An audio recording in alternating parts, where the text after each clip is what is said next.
Halo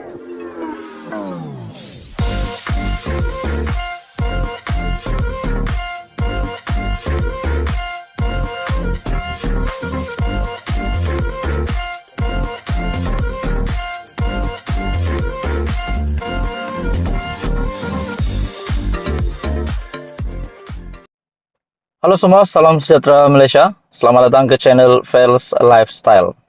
Saudara-saudara, tuan-tuan dan puan-puan semua, seperti yang kita tahu, terdapat beberapa laporan polis ataupun mungkin sudah banyak laporan polis yang dibuat terhadap Presiden PAS Tan Sri Abdul Hadi Awang, seperti yang dilaporkan di dalam beberapa artikel sebelum ini.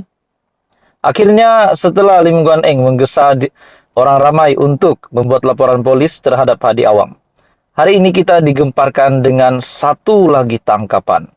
Tangkapan yang pasti menggemparkan istana negara setelah dalam satu artikel mengesahkan lelaki 3 kali dipenjara kerana hina agong didakwa lagi. Nah, ini menjadi satu tangkapan yang pasti mengejutkan ramai rakyat Malaysia, disebabkan ini berkaitan dengan penderhakaan dan kerana menghina agong, akhirnya lelaki yang 3 kali ditangkap ini sekali lagi didakwa. Ini menjadi pengajaran kepada ramai orang di Malaysia, kepada ramai rakyat Malaysia, dan bagi saya ini juga bakal menjadi amaran kepada kepada pemimpin-pemimpin politik yang kita dapat lihat mungkin mempunyai satu pandangan yang berpendapat bahwa berkaitan dengan menggulingkan kerajaan, berkaitan dengan penderhakaan agong. Nah, di dalam tangkapan ini, bagi saya ini satu tangkapan yang mengejutkan. Seorang lelaki yang 3 kali dipenjarakan atas kesalahan menghina yang di-Pertuan Agong di laman sosial. Hari ini, sekali lagi didakwa atas pertuduhan sama di Mahkamah Session. Syahril Muhammad Sarif yang berumur 40, penjual daging, mengaku bersalah atas 2 pertuduhan membuat hantaran komunikasi jelik terhadap yang di-Pertuan Agong dan Raja Permaisuri Agong. Terdahulu, tertuduh yang tidak diwakili peguam memberitahu mahkamah bahawa dia pernah mendapat rawatan psikiatri di Hospital Sungai Petani Kedah. Saya ada makan ubat dan saya ada masalah mental. Hakim N. Priscilla Hemamalini memerintahkan Syahril dirujuk ke Hospital Bahagia, Ulu Kinta, Perak untuk menjalani pemeriksaan psikiatri selepas timbalan pendakwa raya Nur Ilya Eliana Nur Azmal memaklumkan tertuduh hanya memberitahu secara lisan mengenai kesehatan mentalnya, namun tiada sebarang dokumen sokongan disertakan. Oleh itu, tertuduh dihantar ke Hospital Bahagia Ulu Kinta. Mengikut pertuduhan pertama dan kedua, Syahril didakwa secara sedar membuat dan memulakan penghantaran komunikasi yang jelik, sifatnya melalui aplikasi Twitter, menggunakan laman profil Syahril Sarif 39, dengan niat untuk menyakitkan hati orang lain antara jam 5.28 pagi dan jam 5.30 pagi pada 12 Mac. Pertuduhan mengikut Seksyen 233 dalam kurungan 1 dalam kurungan E Akta Komunikasi dan Multimedia 1998 boleh dihukum di bawah Seksyen sama yang membawa hukuman denda tidak lebih RM50.000 atau penjara maksimum setahun atau kedua-duanya dan boleh didenda selanjutnya RM1.000.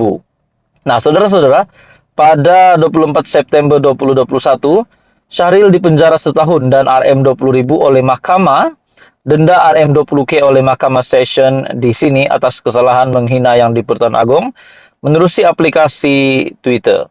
Nah, artikel ini disiarkan pada 19 Mei 2023. Jadi bagi saya ini satu tangkapan yang pasti mengejutkan ramai dan menjadi satu pengajaran lah kepada ramai orang, kepada ramai rakyat Malaysia dan juga kepada pemimpin. Jadi apa komen Anda? Teruskan bersama di dalam channel ini untuk info yang seterusnya. Jangan lupa tekan butang like, share, dan subscribe. Halo semua, salam sejahtera Malaysia. Selamat datang ke channel Fels Lifestyle. Tuan-tuan dan puan semua, setelah baru-baru ini kita dikejutkan dengan sebuah isu berkaitan dengan RM100 bilion yang kononnya hilang ataupun rasuah, terlibat dengan rasuah penyelewengan ketirisan semasa Tun Dr. Mahathir menjadi Perdana Menteri. Anda boleh lihat di laman Twitter Buletin RMS, ada saya nampak gambar di situ, dan saya dapat lihat dalam satu petikan bahwa RM100 bilion hilang ataupun disebabkan rasuah ketirisan lesap semasa pentadbiran Tun Dr. Mahathir. Nah, berkaitan dengan isytihar harta. Sebelum ini, Tun Dr. Mahathir ada membuat pengakuan berkaitan dengan isytihar harta setelah Datuk Seri Anwar Ibrahim meminta beliau untuk melakukan demikian. Nah, ini ada beberapa dapatan saya dari Twitter Tun Dr. Mahathir yang mengejutkan ramai berkaitan dengan isytihar harta. Datuk Seri Anwar kata, dia telah isytihar harta. Saya juga telah isytihar harta beberapa kali semasa jadi Perdana Menteri, dan ini juga pengetahuan umum. Saya juga tidak ada masalah isytihar harta kerana tidak ada apa yang saya perlu sorok. Dalam pada itu, Tun Dr. Mahathir berkata, yang jadi masalah ialah Anwar telah beberapa kali tuduh saya salah guna kedudukan semasa saya jadi Perdana Menteri untuk kayakan diri dan keluarga saya. Persoalannya, adakah melalui isu sebelum ini berkaitan dengan RM100 bilion, yang kononnya lesap di masa pentadbiran Tun Dr. Mahathir, boleh dikaitkan dengan apa yang dinyatakan Datuk Seri Anwar Ibrahim sebelum ini, bahwa ada pemimpin 22 tahun memerintah hanya untuk mengayakan diri. Adakah kita dapat kaitkan dengan itu? Sesuai dengan pengakuan Tun Dr. Mahathir, yang jadi masalah ialah Anwar telah beberapa kali tuduh saya salah guna kedudukan semasa saya jadi Perdana Menteri untuk kayakan diri dan keluarga saya. Saya juga dituduh memiliki wang berbilion ringgit, kapal terbang dan kapal. Kononnya semua orang tahu. Saya kata tunjuk bukti saya salah guna kuasa untuk kayakan diri dan keluarga. Dan kalau tidak, saya akan ambil tindakan mahkamah. Persoalannya, benarkah Tun Dr. Mahathir mempunyai aset ataupun harta berbilion ringgit, termasuk kapal terbang dan kapal?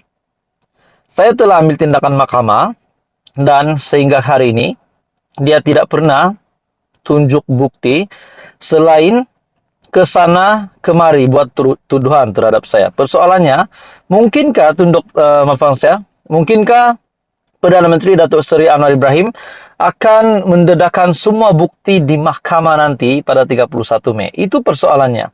Dan kalau benar Tun Dr. Mahathir mengheret Datuk Seri Anwar Ibrahim, kenapa kita dapat lihat Datuk Seri Anwar Ibrahim seperti seolah-olah membiarkan dirinya diheret dan akan membuka semua rahsia ataupun mendedah bukti kesemuanya di mahkamah? Nah, itu menjadi spekulasi saya. Kalau benar ini berlaku, memang ada bukti yang disediakan ataupun ada bukti yang bakal dibocorkan oleh Datuk Seri Anwar Ibrahim di mahkamah, apa pula nasib Mahathir pada ketika itu? Sebaliknya, kata Mahathir, dia minta saya tunjuk bukti harta saya, dia yang tuduh saya dan dia minta saya pula tunjuk bukti. Maka saya ulang sekali lagi, tunjuklah bukti yang salah guna kuasa, yang saya salah guna kuasa untuk kayakan diri dan keluarga. Setakat cakap di atas pentas politik tanpa ada bukti ini, siapapun boleh buat. Mereka ini digelar mat retorik, kata Tun Dr. Mahathir. Nah, persoalannya saudara-saudara, kalau benar Datuk Seri Anwar Ibrahim ada bukti, dan kalau benar ini berkait rapat dengan RM100 bilion yang hilang semasa pentadbiran Tun Dr. Mahathir, kalau ini benar, apa pula akan berlaku kepada Mahathir? Adakah beliau boleh dikenakan tindakan? Mungkin juga seperti Najib Razak yang bakal dipenjara. Jadi, saudara-saudara, itu menjadi spekulasi orang ramai. Jadi, apa komen Anda? Teruskan bersama di dalam channel ini. Jangan lupa tekan butang like, share, dan subscribe. Info padu, info hangat disediakan di dalam channel ini.